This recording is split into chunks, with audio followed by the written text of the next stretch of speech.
നമസ്കാരം, ഏറ്റവും പുതിയ വീഡിയോയിലേക്ക് സ്വാഗതം. Planning is essential for success എന്ന് പറയും. നന്നായി പ്ലാൻ ചെയ്താൽ തീർച്ചയായും ലക്ഷ്യത്തിലേക്ക് എത്തുവാൻ സാധിക്കും. Rome was not built in a day എന്ന് പറയും. കാരണം ഒറ്റ ദിവസം കൊണ്ടല്ല റോം എന്ന മഹാനഗരം സൃഷ്ടിക്കപ്പെട്ടത്. അത് പല ദിവസങ്ങളെടുത്ത് പല ടാസ്കുകൾ പൂർത്തീകരിച്ചാണ് ആ വലിയൊരു ലക്ഷ്യം അവർ അച്ചീവ് ചെയ്തത്. അതുപോലെ തന്നെ നമ്മുടെ ചെറുതും വലിയതുമായ ലക്ഷ്യങ്ങൾ അച്ചീവ് ചെയ്യണമെങ്കിൽ ഒരു പ്ലാനിംഗ് ആവശ്യമാണ്. ഈ സ്കൂൾ കുട്ടികളെ സംബന്ധിച്ച് അല്ലെങ്കിൽ സ്കൂളിൽ പോകുന്ന വിദ്യാർത്ഥികളെ സംബന്ധിച്ച് അവർ എങ്ങനെയാണ് പ്ലാൻ ചെയ്യേണ്ടത്? അവർക്ക് പ്ലാനിങ്ങിന് ആവശ്യമായിട്ടുള്ള ഏറ്റവും മികച്ച ടൂളാണ് ടൈം ടേബിൾ എന്ന് പറയുന്നത്. അവരുടെ സമയം എങ്ങനെയാണ് കൃത്യമായി വിനിയോഗിക്കുന്നത് എന്ന് നിശ്ചയിക്കുന്ന ഒരു കാര്യമാണ് ടൈം ടേബിൾ.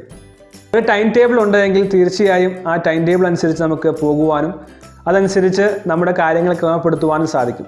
നാം കേട്ടിട്ടുണ്ട് പട്ടാള ചിട്ട എന്ന്. പട്ടാളത്തിലൊക്കെ ജോയിൻ ചെയ്യുന്ന ആളുകൾ പിന്നീട് കുറേ കാലങ്ങൾ കഴിഞ്ഞാലും ആ ചിട്ടകൾ അവർ പിന്തുടരുന്ന ഒരു രീതിയുണ്ട്. അതുപോലെ തന്നെയാണ് ചുട്ടയിലെ ശീലം ചുടല വരെ എന്ന് പറയും. ചെറുപ്പത്തിൽ എന്ത് പഠിച്ചോ അത് നമ്മളുടെ ജീവിതാന്ത്യം വരെ നമ്മോട് കൂടെ ഉണ്ടാവും. അതുകൊണ്ട് തന്നെ ഏറ്റവും ചെറുപ്പത്തിൽ തന്നെ മികച്ച ടൈം ടേബിൾ ഉണ്ടാക്കി നല്ല രീതിയിൽ നമ്മുടെ ജീവിതത്തെ ക്രമപ്പെടുത്തുവാൻ സഹായിക്കുന്ന ഒരു മാർഗമാണ് ടൈം ടേബിൾ. ഈ ടൈം ടേബിൾ ഉണ്ടാക്കുമ്പോൾ നാം ഏറ്റവും ആദ്യം ശ്രദ്ധിക്കേണ്ടത് ചില കാര്യങ്ങൾ ഒരിക്കലും ഒഴിവാക്കാൻ പറ്റാത്ത രീതിയിൽ നാം ആ ടൈം ടേബിളിൽ ക്രമീകരിക്കണമെന്നുള്ളതാണ്. അതിൽ പ്രധാനമായി പറയുന്ന കാര്യങ്ങൾ എന്നുള്ളത്, ഒന്ന് എക്സസൈസ്. തീർച്ചയായും നാം എക്സസൈസ് ചെയ്യുവാൻ അല്ലെങ്കിൽ കളിക്കുവാനായി ഒരു സമയം കണ്ടെത്തുക. രണ്ട്, മെഡിറ്റേഷൻ. ചിലപ്പോൾ യോഗയായിരിക്കാം, അല്ലെങ്കിൽ എയറോബിക് എക്സസൈസസ് ആയിരിക്കാം, അല്ലെങ്കിൽ മെഡിറ്റേഷനോ ധ്യാനമോ ആയിരിക്കാം. അത്തരം മനസ്സിനെ കാമാക്കുന്ന കാര്യം നാം തീർച്ചയായും ക്രമീകരിക്കുക. മൂന്നാമത്തെ പ്രധാനപ്പെട്ട കാര്യമാണ് സ്ലീപ്പ്.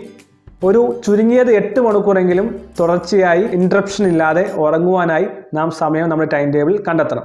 നാലാമത്തെ കാര്യമാണ് റിവിഷൻ.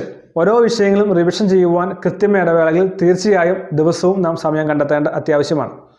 അഞ്ചാമത്തെ കാര്യമാണ് എൻ്റർടൈൻമെൻറ്റ്സ് അല്ലെങ്കിൽ ഹോബി. ക്രിയേറ്റീവായിട്ടുള്ള ഹോബികൾ അല്ലെങ്കിൽ ഔട്ട്ഡോർ ആക്ടിവിറ്റീസ് അല്ലെങ്കിൽ നമ്മുടെ ബ്രെയിനിനെ സ്റ്റിമുലേറ്റ് ചെയ്യുന്ന ചില ക്രിയേറ്റീവായിട്ടുള്ള ഹോബീസ് നമ്മുടെ ടൈം ടേബിളിൽ തീർച്ചയായും ഉൾപ്പെടുത്തേണ്ടതാണ്. ഇനി എങ്ങനെയാണ് ഒരു മികച്ച ടൈം ടേബിൾ ഉണ്ടാക്കേണ്ടത്? നാം നമ്മുടെ സമയത്തെ അളക്കുക. എത്ര സമയമാണ് നാം സ്കൂളിലുള്ളത്? എത്ര സമയമാണ് നാം വീട്ടിലുള്ളത്? നാം എന്തെല്ലാം വിഷയങ്ങളാണ് പഠിക്കേണ്ടത്? എന്തെല്ലാം എക്സ്ട്രാ കരിക്കുലർ അല്ലെങ്കിൽ ഹോബീസ് അല്ലെങ്കിൽ ക്രിയേറ്റീവായിട്ടുള്ള ആക്ടിവിറ്റീസിലാണ് ഞാൻ ഇൻവോൾവ് ചെയ്യേണ്ടത്? എനിക്ക് യാത്ര ചെയ്യുവാൻ താല്പര്യമുണ്ടോ? പഠനത്തിനപ്പുറമായി എന്തെല്ലാം കാര്യങ്ങളാണ് എനിക്ക് ചെയ്യുവാൻ കഴിയുന്നത്? തുടങ്ങിയ കാര്യങ്ങളുടെ ഒരു ലിസ്റ്റ് ആദ്യം തന്നെ തയ്യാറാക്കുക. ഞാൻ ആദ്യം പറഞ്ഞ എക്സസൈസും സ്ലീപ്പും ഹോബീസും റിവിഷനും അതെല്ലാം വളരെ പ്രധാനപ്പെട്ട കാര്യമാണ്. ജീവിതത്തെ ദിനചര്യകളും വളരെ പ്രധാനപ്പെട്ട കാര്യമാണ്. ഒരു കാര്യം നാം എപ്പോഴും മനസ്സിലാക്കുക, തത്വചിന്തകന്മാർ അല്ലെങ്കിൽ ഫിലോസഫേഴ്സ് എല്ലാം പറഞ്ഞു വെച്ചത് early to bed, early to wake up, more health, more wealth and be wise എന്നാണ് പറയുന്നത്. അതുകൊണ്ട് തന്നെ ഏറ്റവും നല്ലതെന്ന് പറയുന്നത് പ്രഭാതത്തിൽ നേരത്തെ ഉണരുക എന്നുള്ളതാണ്. 3 മണി മുതൽ 5 മണി വരെയുള്ള സമയം കഴിയുമെങ്കിൽ ആ സമയങ്ങളിൽ എഴുന്നേൽക്കുവാൻ ശ്രമിക്കുന്നത് ഏറ്റവും പ്രൊഡക്ടിവിറ്റി കൂട്ടുന്ന, നമ്മുടെ ബ്രെയിൻ നന്നായി പ്രവർത്തിക്കുന്ന സമയമാണ്. അതുകൊണ്ട് തന്നെ രാവിലെ എഴുന്നേൽക്കുന്ന ഒരു ശീലം നമ്മുടെ ടൈം ടേബിൾ ഉണ്ടെങ്കിൽ തീർച്ചയായും വളരെ മികച്ച ഫലം ചെയ്യുന്ന ഒന്നായിരിക്കും. അപ്രകാരം രാവിലെ എഴുന്നേൽക്കുമ്പോൾ നമുക്ക് ലഭിക്കുന്ന ഗുണം എന്താണെന്ന് വെച്ച് കഴിഞ്ഞാൽ, സാധാരണഗതിയിൽ എല്ലാവരും ഉറങ്ങുന്ന സമയമായിരിക്കും പ്രഭാതത്തിൽ 6 മണി വരെയുള്ള സമയം. പക്ഷേ രാത്രി വളരെ വൈകി പഠിക്കുന്ന ആളാണെങ്കിൽ തീർച്ചയായിട്ടും പുറത്തുനിന്ന് ഒത്തിരി ബഹളങ്ങളുണ്ടാകാം, ധാരാളം വാഹനങ്ങൾ ആ സമയത്ത് ഓടുന്നുണ്ടാകാം, ആളുകൾ TV എല്ലാം വെച്ച് ഇരിക്കുന്നുണ്ടാകാം, വീട്ടിലും ഒരുപക്ഷെ എല്ലാവരും സംസാരിക്കുകയും മറ്റു കാര്യങ്ങൾ ഇടപെടുന്നതുമായ സമയമായിരിക്കാം. പക്ഷേ പ്രഭാതത്തിലെ പ്രത്യേകത എന്നുള്ളത് വളരെ calm and quiet, less chemical reactions എല്ലാം നടക്കുന്ന സമയമാണ്. അതുകൊണ്ട് തന്നെയാണ് പറയുന്നത് ഐശ്വര്യദേവിയുടെ, വിദ്യാദേവിയുടെ വിളയാട്ടമുള്ള സമയമാണ് പ്രഭാതത്തിലെ ഈ സമയങ്ങൾ എന്നുള്ളത്. അതുകൊണ്ട് തന്നെ ഏറ്റവും കോൺസെൻട്രേഷൻ കൂടുതലുള്ള, ഏറ്റവും പ്രൊഡക്ടിവിറ്റിയും മെമ്മറി കൂട്ടുവാനും സഹായിക്കുന്ന സമയങ്ങളായ പ്രഭാതത്തിൽ നമ്മുടെ കാര്യങ്ങൾ ക്രമീകരിക്കുവാൻ ശ്രമിക്കുക. അപ്പോൾ എന്തെല്ലാം കാര്യങ്ങളാണ് നാം പഠിക്കേണ്ടത്, ഏത് വിഷയങ്ങളാണ് നാം ഇന്ന് പഠിക്കുന്നത് അല്ലെങ്കിൽ റിവിഷൻ ചെയ്യേണ്ടത് എന്നുള്ള കാര്യം തീർച്ചയായും നാം മനസ്സിലാക്കുക. അതനുസരിച്ച് നമ്മുടെ റിവിഷൻ ടൈം ടേബിൾ സെറ്റ് ചെയ്യുക. ഒരു കാര്യം മനസ്സിലാക്കുക, നാം റിവിഷൻ ചെയ്യുന്ന സമയത്ത് ഒരു കാരണവശാലും ഒരു വിഷയം തന്നെ ഒരു മണിക്കൂറിൽ കൂടുതൽ തുടർച്ചയായി പഠിക്കുവാനായി ഇടയാകില്ല. അതുകൊണ്ട് തന്നെ ഓരോ 1 മണിക്കൂർ പറ്റുമെങ്കിൽ 30 മിനിറ്റ് പഠിക്കുമ്പോൾ 5 മിനിറ്റ് ബ്രേക്കും, 1 മണിക്കൂർ പഠിക്കുമ്പോൾ അല്ലെങ്കിൽ 3 മണിക്കൂർ പഠിക്കുമ്പോൾ ഒരു 15 മിനിറ്റ് ബ്രേക്കും എന്ന രീതിയിൽ തീർച്ചയായും കൊടുക്കുക.